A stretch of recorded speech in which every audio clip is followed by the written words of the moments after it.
Hello दोस्तों, नमस्ते, प्रणाम, जय श्री राधे राधे, जय श्री कृष्णा, हर हर महादेव, जय केदार बाबा की। और मेरी सुबह की शुरुआत हो गई है।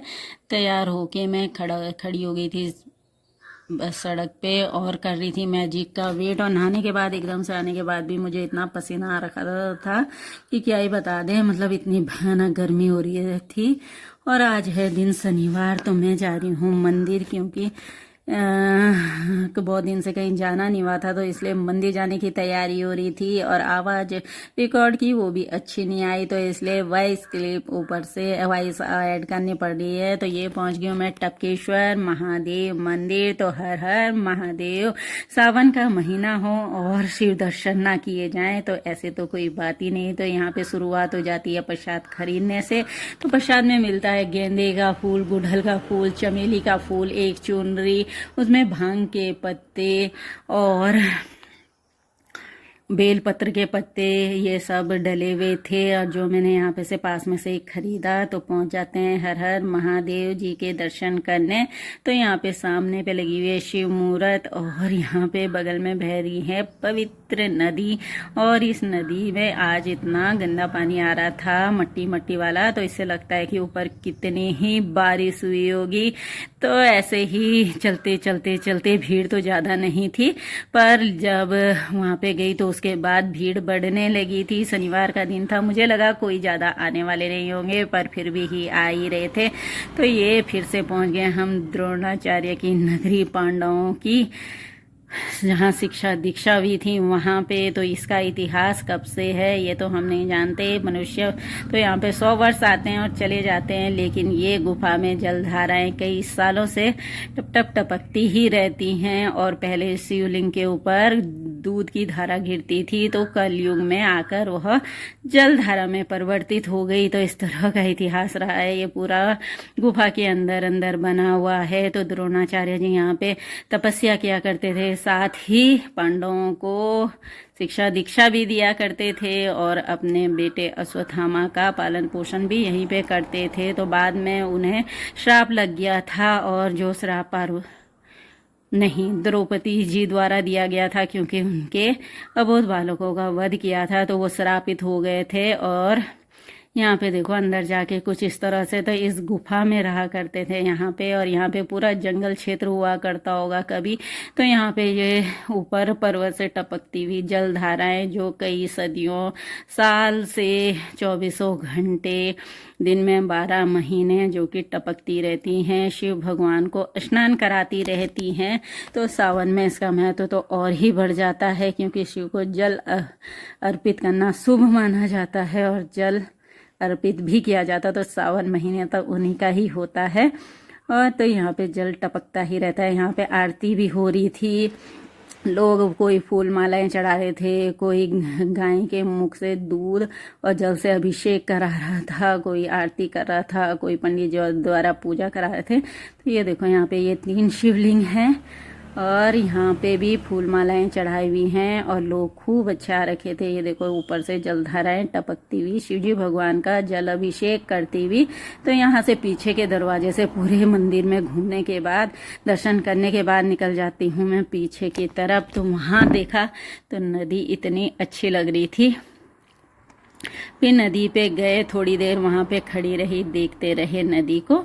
और बड़ा सुंदर तेज बहाव हो रहा था। आवाज इतनी तेज थी नदी की कि आवाज भी सुनाई ना दे इधर से उधर।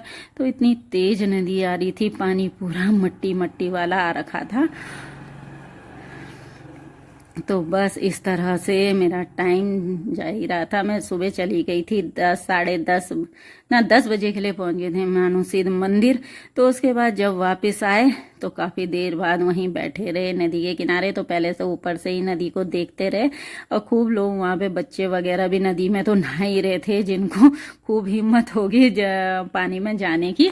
तो वो लोग तैर रहे थे, नहा रहे थे। वहाँ के लोकली बच्चे रहे होंगे, और यहाँ की तरफ पीछे पीछे से दर्शन करते हुए पीछे से निकल के साइड में चले गए। तो अंदर फूल वगैरह चढ़ाए, पूजा करी, काफ़ी देर वहाँ पे भी खड़ी रही। सामने हनुमान भगवान जी की मूर्त, और ये यहाँ पे वो भक्तजन आते हुए, और ये नदी देखो इतनी तेज बह रही थी, तो कुछ देर मैं पैर डुबा के नदी में ही बैठी रही। कम से कम 1 घंटे के आसपास वहीं पे मैंने टाइम बिताया। जब टपकेश्वर महादेव मंदिर में दर्शन किए, उसके बाद मेरा दूसरा काम था कि मैं नदी में बैठी रही काफ़ी देर तक, और खूब मज़ा आ रहे थे। खूब लोग भी आ रहे थे, जा रहे थे, जल को छू के अपने मुंह हाथ धो के, पैर पूर धो के फिर वापस जा रहे थे। तो ये देखो जल का बहाव वाव कितनी सुंदर लग रही है, और खूब भर के आ रखी है नदी। तो ये चले गए हम दूसरी तरफ वैष्णो गुफा की तरफ। तो वहाँ पे वैष्णो गुफा है, वहाँ भी दर्शन किए। फिर उसके बाद आ गई थी मैं वापस, और वापस आने के बाद तो मैं धीरे धीरे फिर गई नदी के पास। फिर नदी के पास जाने के बाद फिर आ गई मैं वापस। तो मैंने काफ़ी टाइम बिताया वहाँ पे। तो कुछ चलो भाई, एक दिन टपकेश्वर महादेव मंदिर के नाम, तो वहीं बैठे रहे, वहीं खूब देर तक नदी के पास। तो ये देखो आते हुए हल्की हल्की बारिश भी लग गई थी, और यहाँ से सड़क तक जाना था पैदल ही। तो वहाँ पे आने के लिए बुकिंग के लिए गाड़ी तो मिल जाती, तो इतनी देर के लिए तो क्या ही बुक करनी थी। तो पैदल पैदल में चली गई। मुझे अच्छा लग रहा था पैदल चलते हुए भी। लोग भी आ रहे जा रहे थे, काफ़ी दूर दराज के लोग भी थे जो 4 धाम के लिए आते हैं, तो वो लोग भी जा ही रहे थे। और बाकी अपनी स्कूटी बाइक लोकल लोग काफ़ी लोग जा ही रहे थे। और यहाँ से जाना है मुझे अब सड़क पे। तो सड़क पे जाने के बाद से मुझे मिल जाता है वहाँ से मैजिक। और पूरी अच्छी बात ये रही कि प्रेम नगर में आके खाया चाउमीन मोमो, और बड़े अच्छे बने हुए थे, फ्रेश थे। तो भूख लग गई थी, सुबह से खाना नाश्ता वगैरह कुछ नहीं किया था, तो ये यहाँ पे खाया। और उससे पहले खाई थी मैंने आइसक्रीम। तो फिर उसके बाद तब जाके मैं 2 बजे के आसपास पहुंची थी मैं घर में। तो घर में पहुंच के मैं घर वालों के लिए, अपने आप तो अच्छा अच्छा खाया, इनके लिए कद्दू लेके आई थी, तुम कद्दू खाओ। और ये कद्दू बनेगा हमारा शाम को। तो कद्दू की सब्जी लेके आई। तो बस ऐसे ही अपना दिन अच्छे से स्पेंड किया। एक दिन अपने लिए अपने तरीके से जिए, और अपनी मर्जी से गई। मैंने कहा चले जाते हैं। और मेरी मम्मी पूछ रही थी क्या लेके आई, तो मैंने कहा तुम्हारे लिए कद्दू लेके आई, अपने आप खूब खा पी के आई। जो जो मन किया वो खाया पिया, और फिर आ गए घर में। फिर उसके आने के बाद फिर मैंने घर में खाना बनावा था, मैं वो भी नहीं खाया, क्योंकि मैं खा के तो आ ही गई थी, तो कितना ही खाना होता है।